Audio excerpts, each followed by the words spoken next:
Bonjour à tous, bienvenue dans cette nouvelle vidéo tutoriel Labocast 3D. Aujourd'hui, on va vous parler de la prise d'empreinte pour des in-les-corps. Donc, on va vous exposer les trois façons différentes de réaliser votre empreinte, soit en scannant complètement la cavité en bouche, soit en mélangeant le scan d'empreinte plus le scan en bouche, soit en scannant le scan body qui permet au laboratoire de replacer le reste du tenon dans la cavité radiculaire à partir de la tête géométrique qui a été scannée. Donc, on vient de créer un nouveau cadre, remplir le nom du patient, on arrive sur la fiche de prothèse. Là, on va sélectionner plusieurs dents en appuyant sur la touche contrôle du clavier et on leur dit qu'il y a un faux moignon. Comme ça, on aura la possibilité de scanner derrière le scan post et ça me permettra de vous montrer la troisième possibilité pour réaliser une empreinte pour in-les-corps. Donc, on va démarrer la partie scan. On va faire une première empreinte où on va scanner uniquement en bouche avec la caméra. On va se concentrer dans un deuxième temps sur la cavité radiculaire pour l'enregistrer au maximum. Et puis ensuite, sur le deuxième in-les-corps, on va scanner en mode empreinte pour mélanger le scan d'empreinte et le scan en bouche. Voilà, donc là, on règle la profondeur de champ comme à l'habitude, entre 15 et 18, 20 en fonction de ce que vous avez l'habitude, etc. Et maintenant, on va enregistrer ce qui se passe en bouche avec la caméra. Donc, comme d'habitude, face occlusale, face linguale, on enregistre au maximum les points de contact, tout ce qui est important sur l'empreinte.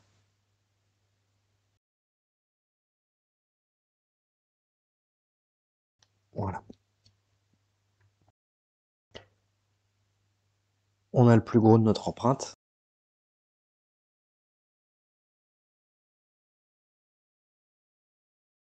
On va maintenant regarder ce que ça donne au niveau du scan. Alors pareil, là on a juste surpassé avec la caméra. Pour le premier in-les-corps, on va enregistrer uniquement en bouche. Alors là c'est sur un modèle, mais...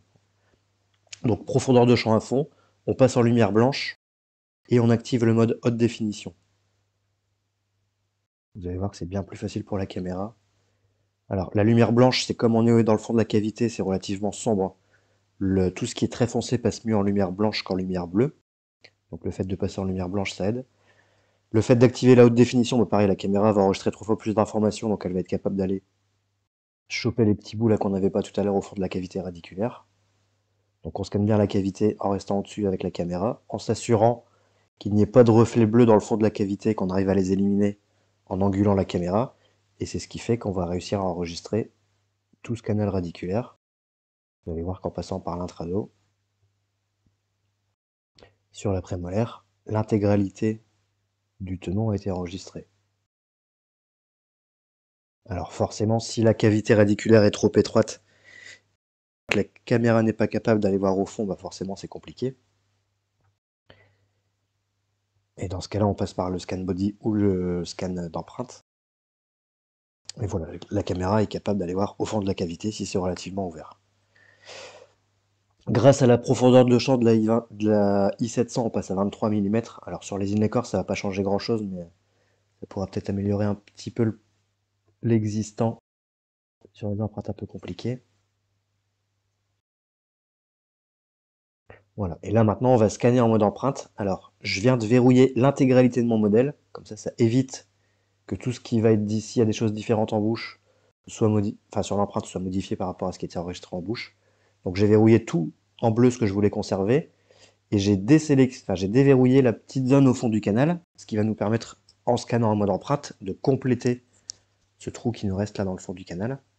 Donc on clique sur le bouton empreinte, ça inverse la triangulation de ce qui a été scanné, et maintenant on va montrer à la caméra une empreinte en négatif, mais qui correspond à ce que elle a enregistré, et du coup ça repart.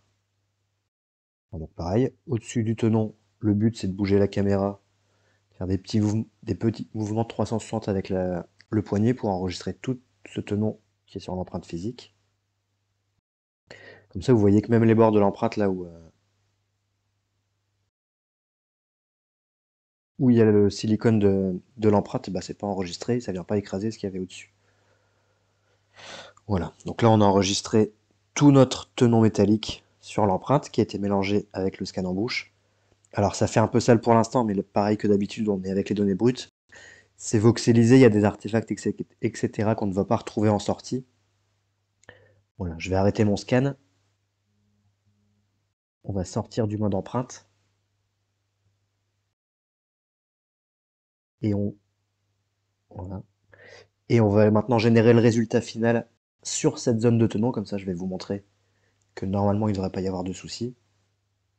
Voilà. Donc on voit que le fond du canal a été complété. Je vais déverrouiller tout mon modèle. J'en ai plus besoin maintenant.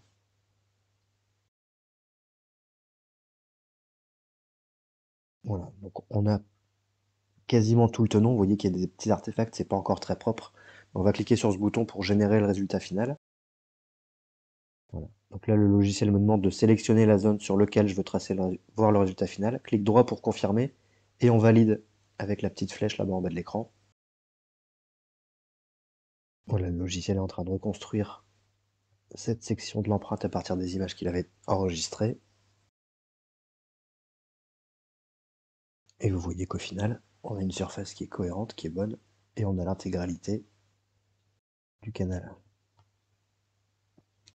Donc on a vu ici pour la prise d'empreinte en bouche et à partir d'empreintes physiques. On va voir maintenant la troisième technique. Donc comme d'habitude, on a enregistré tout ce qui se passait en bouche au maximum avec la caméra. Et maintenant, si la caméra n'est pas capable d'aller voir au fond de la cavité, qu'on n'a pas envie de passer par un scan d'empreinte, on met le scan post en bouche.